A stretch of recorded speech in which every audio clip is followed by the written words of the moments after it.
This is your Barbados Today Evening News Update for Thursday, December the 20th. So glad you could join us. I'm Emmanuel Joseph.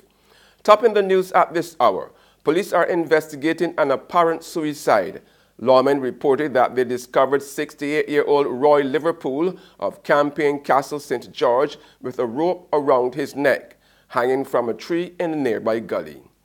In other news this Thursday, the Rural Development Commission is not letting up on its mission to recoup some $2.4 million in arrears owed by clients.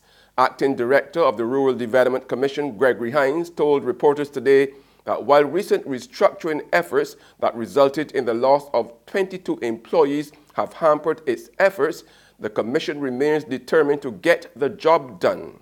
With the current economic climate, we've had some issues with delinquency. In July, I believe, we would have had a business development team. Unfortunately, because of the last in first out process, that team fell through the last in first out process. But they would have been working hard to recover some of those loans, working with customers, asking them to come in, not refinance, but be able to make some payments to the loans which were outstanding. That process was going smoothly. We found that loans were in excess of $2.4 million in arrears. And our focus now that we no longer have that team, is to have others take up the mantle and try to recover what was outstanding. Hines said the Commission has been making some headway as it works with clients. Well, you can well imagine we've lost 3 officers, so those officers would have been working hard to, like I said, recover those loans. It will slow the process in terms of our loans recoveries, but we are working now to reschedule how we manage that operation. What we would have done in that process would have been to allow customers to make payments through the Republic Bank, any branch of the Republic Bank. They can go in and make their payments. Local economist Jeremy Stevens says it's still too early to tell if the government's measures under the Barbados Economic Recovery and Transformation Program are working. The University of the West Indies lecturer says the Mia Motley-led administration has made a good start to tackling the island's economic woes over the last 6 months. He's, however, concerned that the government may be trying to fix too many critical things at the same time. There's 2 things that's still going to happen, right? No matter how we wish to dress it up. The IMF bailout, yes, it topped reserves, but the problem in Barbados has always been productivity and foreign direct investment and growth via export potential. If we continue thinking that the IMF bailing out the central bank is a formula for success, continued and sustainable success, then we ain't going nowhere, because I can almost guarantee you, if you go through the archives of any newspaper, including yours, almost every 3 to 4 years, the government of Barbados is drawn down by the central bank on SDRs to replenish reserves. On Tuesday, Prime Minister Mia Motley reported that since their government took office 6 months ago, the foreign reserves had reached their highest level in 4 years. The dollar was no longer in danger of devaluation, and the debt to GDP ratio has fallen to 123%. In sports now, Leighton Das struck 60 off 34 balls, while other batsmen chipped in with useful cameos as Bangladesh posted the record 211 for 4s to win in the second T20 International against the West Indies in Dhaka today. Das powered Bangladesh with its second T20 half-century before skipper Shakib Al-Hassan and his deputy Mahmudullah Riyad shared 89 runs in just 7 overs in an unbroken 5th wicket stand.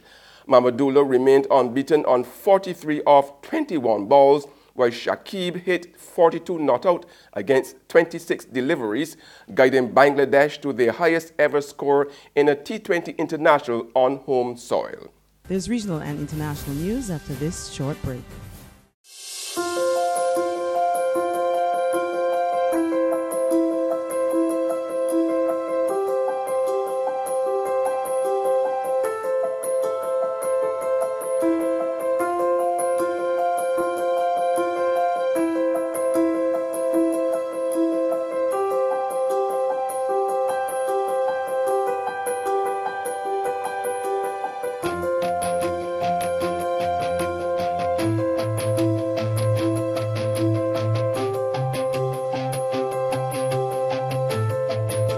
Barbados Today, news you can trust. Welcome back with news from the region now. Jamaican authorities are alarmed that some street people are being fed rotten food. Local government minister Desmond Mackenzie says some people who volunteer to feed street people are guilty of the offense, and he's warning them to stop it. It's put the number of street people in Jamaica at more than 3,000. Some have been abandoned by relatives, while others have fallen on hard times and have nowhere to go. Over the years, they are left for the state to care for them, or sometimes groups would volunteer to feed and clothe them. But local government minister Desmond Mackenzie says while some of these volunteer groups have good intentions, others don't. Giving a warning, you have some people who claim that they are feeding persons living on the streets. And when you go to some of the location, the people them don't want the food, because either it's rotten meat or something is wrong with the quality of the food. They can't use these people as guinea pig. Mr. Mackenzie says part of the challenge why these persons are being abused and exploited by some of these groups is because there aren't enough drop-in centers to facilitate them. On the international scene, the British Army has deployed specialist equipment to Gatwick Airport as the travel chaos caused by drone activity shows no sign of abating.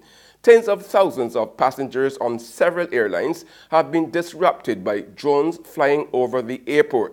Sussex police say the drone activity was not terror-related, but was a deliberate act of disruption using industrial specifications drones.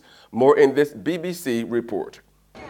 Early this morning, and Gatwick Airport was full of hundreds of people trying to rearrange flights or just find a bed for the night. You need to speak to the reception to get your taxi booked back to the airport. The airport apologised to its passengers, but said their safety was its foremost priority.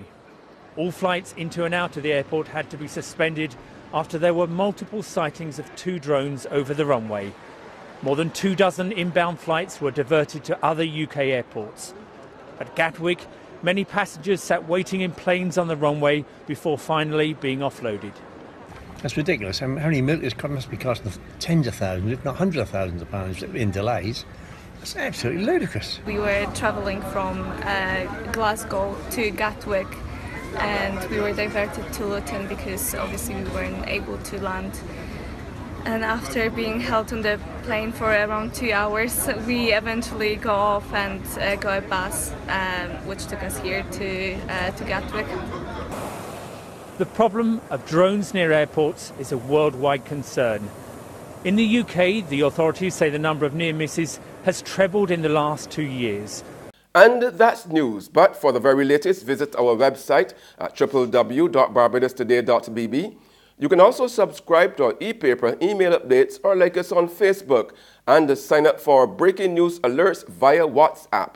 We are also on Izubi Media in bus terminals, as well as screenplay at supermarkets and gas stations near you. Now you can also hear us on Mix 96.9 FM and Capital Media HD 99.3 FM. I'm Emmanuel Joseph. Have a fantastic evening.